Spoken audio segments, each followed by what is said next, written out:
শুধুমাত্র একটি নির্বাচনের জন্য এই গণ অভ্যুত্থান হয় নাই, শুধুমাত্র একটি ভোটের জন্য এই গণ অভ্যুত্থান হয় নাই। রাষ্ট্র পুনর্গঠন, রাষ্ট্র সংস্কার এবং রাষ্ট্র মেরামতের মাধ্যমে একটি গণতান্ত্রিক, মানবিক এবং জন আকাঙ্ক্ষার বাংলাদেশ বিনির্মাণের জায়গা থেকে এই গণ অভ্যুত্থান হয়েছে। কাজেই সেই জন আকাঙ্ক্ষার বাংলাদেশ বিনির্মাণে রাষ্ট্র সংস্কার অনিবার্য হয়ে উঠেছে। সংস্কার কমিশনগুলো তাদের প্রস্তাবনা দিয়েছে।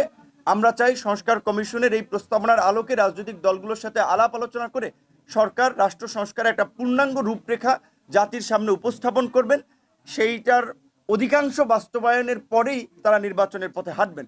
তরুণ প্রজন্ম, 90 পরবর্তী তরুণ প্রজন্ম, আমরা মনে করি বাংলাদেশে বর্তমানে যে ফ্যাসিবাদী রাষ্ট্র ব্যবস্থা, এই রাষ্ট্র ব্যবস্থার পরিবর্তন দরকার। পুরানো রাজনৈতিক বন্দোবস্তের মাধ্যমে বা পুরানো বন্দোবস্ত জিয়ে রেখে আগামীর নতুন বাংলাদেশ বিনির্মাণ সম্ভব নয়। তাই আজকে আমরা নতুন রাজনৈতিক বন্দোবস্তের মাধ্যমেই আগামীর নতুন বাংলাদেশ গড়ে তুলতে চাই। আপনারা নিশ্চয়ই লক্ষ্য করেছেন, গতকালকে অন্তর্বর্তীকালীন সরকারের প্রধান উপদেষ্টা ডক্টর মোহাম্মদ ইউনূসের আমন্ত্রণে আমরা রাজধানীর ফরেন সার্ভিস একাডেমিতে বিভিন্ন রাজনৈতিক দল জুলাই প্রোক্লামেশনের বিষয়ে আমরা সেখানে মিলিত হয়েছি।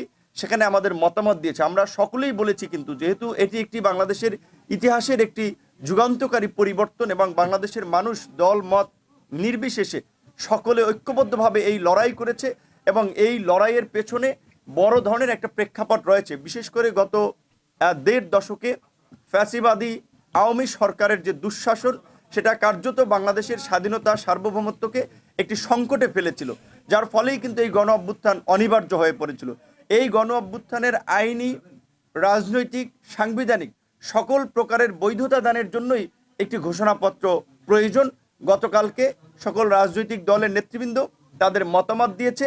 তারা সকলেই তাদের নিজস্ব যে আত্মত্যাগ এবং নিজস্ব যে সংগ্রাম, সেটিকে সংযুক্ত করে এই ঘোষণাপত্র দেওয়ার আহ্বান জানিয়েছে। আশা করি খুব শীঘ্রই সেটি ঘোষণা হবে। জাতীয় নির্বাচনের বিষয়ে প্রধান উপদেষ্টা পরিষ্কারভাবেই বলেছে যে আপনারা যদি শুধুমাত্র নির্বাচন কেন্দ্রিক কিছু সংক্ষিপ্ত সংস্কার চান, তবে এই বছরের ডিসেম্বর। আরেকটু বিস্তৃত পরিসরে সংস্কার চাইলে সেজন্য হয়তো আরও 6 মাসের সময় প্রয়োজন। এবং ইতিমধ্যেই আপনারা দেখেছেন যে স্থানীয় সরকারের, বিশেষ করে ফ্যাসিস্ট সরকারের আমলে বিতর্কিত নির্বাচনে যারা জনপ্রতিনিধি হয়েছেন তাদেরকে অপসারণ করা হয়েছে। এই বিতর্কিত নির্বাচনে জনপ্রতিনিধিদেরকে অপসারণের ফলে এখন আর স্থানীয় সরকারে জনপ্রতিনিধি নাই, যার ফলে স্থানীয় সরকারের কার্যক্রম কার্যত স্থবির, জনগণ একটা ভোগান্তির শিকার হচ্ছে। তাই আমরা দ্রুত বর্তমান সরকারের কার্যক্রমে গতি আনার জন্য, সরকারকে গতিশীল করার জন্য জাতীয় নির্বাচনের আগে স্থানীয় নির্বাচন করার আহ্বান জানাচ্ছি। জাতীয় নির্বাচনের আগে যদি স্থানীয় নির্বাচন হয়, এই নির্বাচন হবে বাংলাদেশের ইতিহাসে সবচেয়ে গ্রহণযোগ্য, সবচেয়ে মডেল স্থানীয় সরকার নির্বাচন।